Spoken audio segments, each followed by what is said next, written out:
ವೃತ್ತದಲ್ಲಿ ಮಂದಾಕ್ರಾಂತ ವೃತ್ತದಲ್ಲಿ ಮಾಡೋಣ ಅಂತ. ಸಿಂಧು ಕಾಶ್ಮೀರ ಕ್ಷ್ಮ ಕಾಶ್ಮೀರ ಕ್ಷ್ಮ ಕ್ಷ್ಮ ಅಂದ್ರೆ ಭೂಮಿ ಅಂತ ಹೇಳಿ ಕಾಶ್ಮೀರ ಕ್ಷ್ಮ ಕಾಶ್ಮೀರ ಕ್ಷ್ಮ ವಿಲಸಿತ ವಧು ಕಾಶ್ಮೀರ ಕ್ಷ್ಮ ವಿಲಸಿತ ವಧು ದಿವ್ಯ ಕಾಶ್ಮೀರ ಕ್ಷ್ಮ ವಿಲಸಿತ ವಧು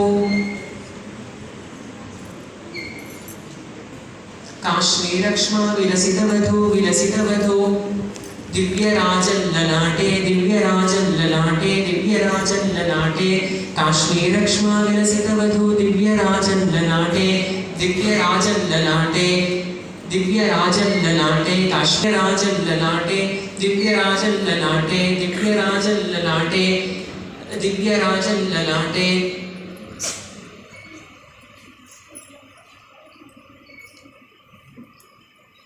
ಛಿದ್ರಂ ಕಶ್ಚಿತ್ ಛಿದ್ರಂ ಕಶ್ಚಿತ್ ಛಿದ್ರಂ ಕಶ್ಚಿತ್ ಛಿದ್ರಂ ಕಶ್ಚಿತ್ ಛಿದ್ರಂ ಕಶ್ಚಿತ್ ಛಿದ್ರಂ ಕಶ್ಚಿತ್ ಅದು ನೋಡೋಣ ಪುಷ್ಪಗುಚ್ಛಾದ ಕೊನೆಯಲ್ಲಿ ಛಿದ್ರಂ ಕಶ್ಚಿತ್ ಛಿದ್ರಂ ಕಶ್ಚಿತ್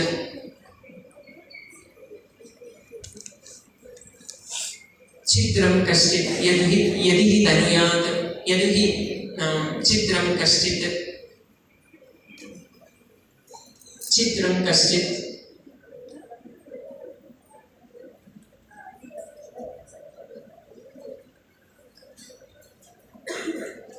यदि ही गुरुते छिद्रं कश्चित् यदि ही गुरुते छिद्रं कश्चित् यदि ही गुरुते कश्चिदन्ताभिमानी कश्चिदन्ताभिमा कश्चित् छिद्रं कश्चित् यदि ही गुरुते राक्षसाकार सत्त्वः छिद्रं कश्चित् यदि ही गुरुते राक्षसाकार सत्त्वः राक्षसाकार सत्त्वः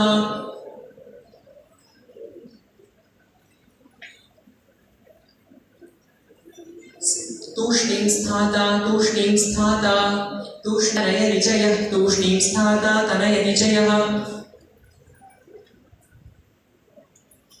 तूष्णीं स्थाता तनय निचय तूष्णीं स्थाता तनय निचयः निचयो जातु चित् किं कथञ्चन जातु चित् किं कथञ्चित् किं कथञ्चित् तूष्णीं स्थाता तनय निचयो जातु चित् किं कथञ्चित् किं कथञ्चित् जातु चित् किं कथञ्चित्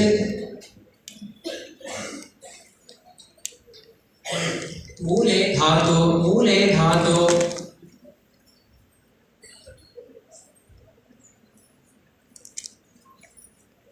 मूले धातो मूले धातो वरमिह सतां मूले धातो वरमिह सतां मूले धातो वरमिह सतां मूले धातो वरमिह सतां तद्धि सिन्धूरनाम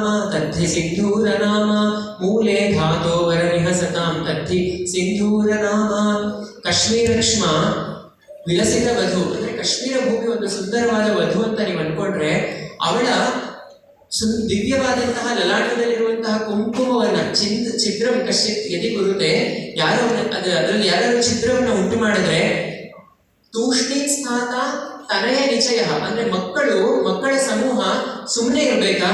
ಖಂಡಿತ ಸಾಧ್ಯವಿಲ್ಲ.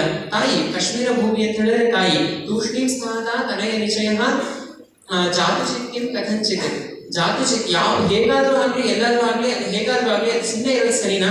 ಖಂಡಿತ ಅಲ್ಲ. ಮೂಲೆ ಘಾತೋ ವರಮತಿ ಸತಾಂ ಅಥವಾ ವರಮಿಹ ಸತಾಂ ಭವ್ಯ ಸಿಂಧೂರ ನಾಮ ತದ್ಧಿ ಸಿಂಧೂರ ನಾಮ ಅದೇ ಸಿಂಧೂರವಾಯಿತು ಅಂತೇಳಿ ಮೂಲೆ ಕುಠಾರ ಅಂತಾನೆ ಒಂದು ಮಾತಿದೆ. ಅಂದ್ರೆ ಕಾಶ್ಮೀರ ದೇಶದಲ್ಲಿ ಯಾರು ಆತಂಕವಾದಿಗಳು ಆ ರೀತಿ ಆಘಾತನ ಉಂಟು ಮಾಡಿದ್ರು ಅವರಿಗೆ ಮೂಲೆ ಕುಠಾರವನ್ನೇ ಕೊಟ್ಟಾಗಿದೆ ಅಂತ ಹೇಳಿ ಆ ಒಂದು ಮಂದಾಕ್ರಾಂತ ಪದ್ಯದಿಂದ ಬಂದಾಯ್ತು. ಈಗ ಮತ್ತೆ ಕಾವ್ಯವಾಸನದ ಎರಡನೇ ಪದ್ಯ.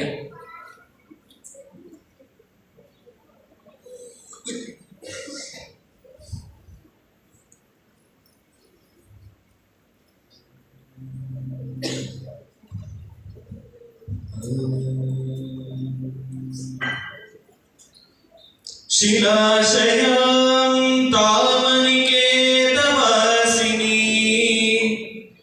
ಶಿಲಾಶಯಾಂ शिलाशयां तामनिकेतवासिनीं निरन्तरा स्वन्तरवातवृष्टिषु निरन्तरा स्वन्तरवातवृष्टिषु व्यलोकयन्नु व्यलोकयन्नु निशितैस्तडिन्मयैर्महातपस्साक्ष इव स्थिताः क्षपाः महातपस्साक्ष इव स्थिताः क्षपाः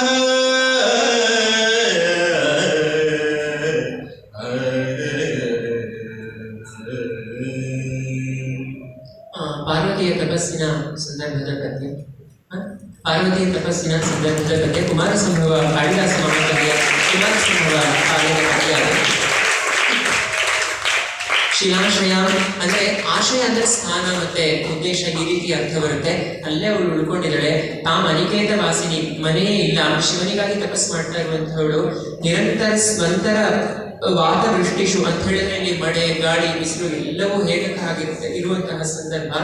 ಹಾಗೆ ವ್ಯಲೋಕಯನ್ನು ನಿಶಿತೈ ಸ್ಥಳಿರ್ಮಯೈ ಮಹಾತಪಃ ಮಹಾತಪಸ್ಸಾಕ್ಷ್ಯ ಇವ ಸ್ಥಿತಾಃ ಕ್ಷಪಾಃ ಅಂತ ಹೇಳಿ ಈ ಒಂದು ತಾಯಿ ಪಾರ್ವತಿ ತಪಸ್ಸು ಮಾಡುವುದಕ್ಕೆ ಸಾಕ್ಷಿಗಳಾಗಿದ್ದಿದ್ದು ಯಾರು ಅಂತ ಹೇಳಿದ್ರೆ ರಾತ್ರಿಗಳು ಅಂತ ಹೇಳಿ. ಅಲ್ಲಿ ಮಹಾತಪಸ್ಸಾಕ್ಷ್ಯ ಇವ ಸ್ಥಿತಾಃ ಕ್ಷಪಾಃ ರಾತ್ರಿಯಲ್ಲಿ ಆಗಿತ್ತು. ಆ ರಾತ್ರಿಗಳನ್ನು ವರ್ಣನೆ ಮಾಡಿರೋದು ಹೇಗೆ ಅಂತ ಹೇಳಿದ್ರೆ ವ್ಯಲೋಕಯನ್ನು ಉನ್ಮಿಷಿತೈ ತಡಿನ್ಮಯೈ ಅಂತ ಹೇಳಿ ಅದು ತುಂಬಾ ಚೆನ್ನಾಗಿದೆ. ಆ ರಾತ್ರಿಯನ್ನ ಅದಕ್ಕೆ ಕಾಳಿದಾಸ ಯಾಕೆ ಇಷ್ಟ ಆಗೋದು ಅಂದ್ರೆ ಇದೇ ಸಂದರ್ಭದಲ್ಲಿ ಆ ರಾತ್ರಿ ಕಣ್ಣು ಮಿಟುಕಿಸಿದ್ರೆ ಅದು ಹೀಗೆ ಕಣ್ಮಿಟಿಸುವಂತ ಸಂದರ್ಭನೇ ಅದು ಸಿಡಿದು ಇದು ಮಿಂಚುವ ಸಂದರ್ಭವನ್ನು ಇಟ್ಕೊಂಡು ಆ ರಾತ್ರಿ ಆಶ್ಚರ್ಯಚಕಿತವಾಗಿ ಪಾರ್ವತಿಯ ತಪಸ್ಸನ್ನ ನಿರಂತರವಾಗಿ ಆ ಒಂದು ವೃಷ್ಟಿಯಲ್ಲಿ ಆ ಒಂದು ಬಿರುಗಾಳಿಯಲ್ಲಿ ಎಂಥ ಸಂದರ್ಭದಲ್ಲೂ ಪಾರ್ವತಿ ನಿರಂತರವಾಗಿ ಮಾಡ್ತಿರುವಂತಹ ತಪಸ್ಸನ್ನ ರಾತ್ರಿ ಅತ್ಯಂತ ಉತ್ಕಟವಾಗಿ ಸವಿಸ್ಮಯವಾಗಿ ನೋಡ್ತಾ ಇದ್ದಾಳೆ. ರಾತ್ರಿಯೇ ಆ ಒಂದು ಔತ್ಕಂಠದಿಂದ ತಪಸ್ಸನ್ನ ನೋಡ್ತಾಳೆ.